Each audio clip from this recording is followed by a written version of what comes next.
नमस्कार दोस्तों, स्वागत है आपका भाग्य पथ चैनल पर।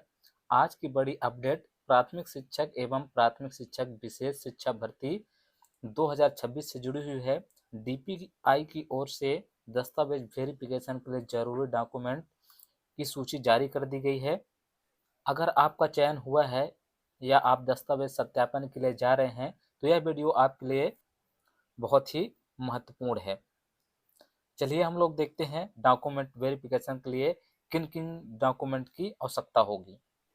देखिए फ्रेंड्स, इसमें लिखा है प्राथमिक शिक्षक एवं प्राथमिक शिक्षक विशेष शिक्षा नियोजन 2026 दस्तावेजों की सूची। यानी कि सबसे पहले पात्रता परीक्षा की अंक सूची होना चाहिए। इसके बाद चयन परीक्षा की अंक सूची होना चाहिए जो रिजल्ट आया है।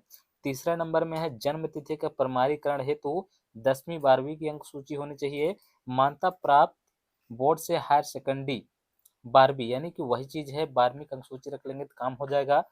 यूजीसी से मान्यता प्राप्त संस्थान की स्नातक उपाधि की अंक सूची सभी सेमेस्टर वर्षों की, यानी कि आप लोग अपने बीए बीएससी जो भी आप लोग किए हैं उसका सभी सेमेस्टर की सूची रख लेंगे, अंक सूची रख लेंगे। इसके बाद जो डिग्री मिलता है उसको भी आप लोग रख लेंगे निकलवा करके, ठीक है। इसके बाद आरक्षण का लाभ प्राप्त करने वाले अभ्यर्थी, अनुसूचित जाति जनजाति, अन्य पिछड़ा वर्ग, आर्थिक रूप से कमजोर प्रवर्ग जो भी लागू हो से संबंधित जाति प्रमाण पत्र जो मध्य प्रदेश के समक्ष अधिकारी द्वारा जारी वैध नवीनतम डिजिटल प्रमाण पत्र हो लागू होने की दशा में। यानी कि आप लोग एसटी एससी, अन्य पिछड़ा वर्ग या फिर जो ईडब्ल्यूएस है वो लोग अपना आरक्षण प्रमाण पत्र यानी कि जाति प्रमाण पत्र अवश्य रख लेंगे। इसके बाद मध्य प्रदेश का स्थानीय निवास प्रमाण पत्र, आपको अपना निवास प्रमाण पत्र भी रखना है।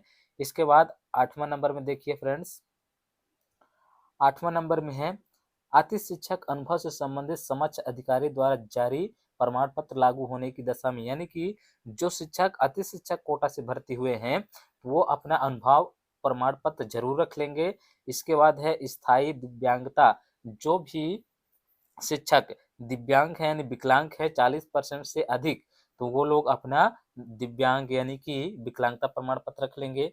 भूतपूर्व सैनिक की स्थिति में समक्ष अधिकारी द्वारा जारी वैध नवीनतम डिजिटल प्रमाण पत्र हो लागू होने की दशा में। यानी कि अगर कोई शिक्षक अगर सैनिक में थे या फिर रिटायर हो चुके हैं, वही चीज है, तो उनके पास ये होगा एक दस्तावेज कि वो लोग सैनिक में काम कर चुके हैं, तो वो भी रख सकते हैं। फिर एनसीटी से मान्यता प्राप्त संस्थान से डीएलएड स्पेशल डीएलएड की अनुसूची सभी सेमेस्टर वर्षों की, यानी कि आप लोग डीएलएड या फिर डीएड जो भी किए होंगे तो आप लोग उसका अंक सूची रख लेंगे फ्रेंड्स। इसके बाद आगे देखते हैं कौन कौन से डॉक्यूमेंट अभी और जरूरी है।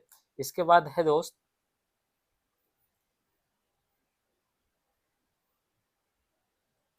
स्पेशल डीएलएड अभ्यर्थी के लिए सीआरआर नंबर एवं रजिस्ट्रेशन की प्राप्ति, भूतपूर्व सैनिक की स्थिति में भूतपूर्व सैनिक का प्रमाण पत्र, आयु छूट संबंधी प्रमाण पत्र समक्ष अधिकारियों द्वारा यदि लागू हो, यानी कि आप लोग आयु में छूट ले रहे हैं तो आपको उसका भी प्रमाण पत्र रखना होगा। मध्य प्रदेश का जीवित रोजगार पंजीयन, यानी कि जब आप लोग फॉर्म डाले थे एक रोजगार पंजीयन मिला था 3 वर्ष जो वैध रहता है, उसको भी रखना है। इसके बाद उपनाम परिवर्तन की स्थिति में शपथ पत्र नाम एवं उपनाम दोनों परिवर्तन की स्थिति में राजपत्र में परिवर्तित नाम के प्रकाशन की प्रति लागू होने की दशा। यानी कि किसी के नाम में परिवर्तन होता है, जैसे कि किसी का नाम मान लो कि कुछ भी रहा होगा और बीच में उपनाम डाला है, अगर कास्ट उसमें नहीं जुड़ा हो रहा होगा तो अगर चेंज करवाए हैं तो उससे शपथ प्रमाण पत्र आपको रखना है। अगर दोनों नाम और उपनाम दोनों चेंज करवाए हैं तो उसके लिए राजपत्र परिवर्तित नाम का वो रखना पड़ेगा, ठीक है फ्रेंड। इसके बाद एनसीसी का सी प्रमाण पत्र, यानी कि जो एनसीसी किया है अगर उसमें लाभ ले रहे हैं ये भी रखना पड़ेगा। शासकीय सेवक की स्थिति में एनओसी लागू होने पर, यानी कोई शिक्षक अगर शासकीय सेवा में पहले से थे उनके लिए एनओसी जरूरी है फ्रेंड्स। तो इतने डॉक्यूमेंट हैं।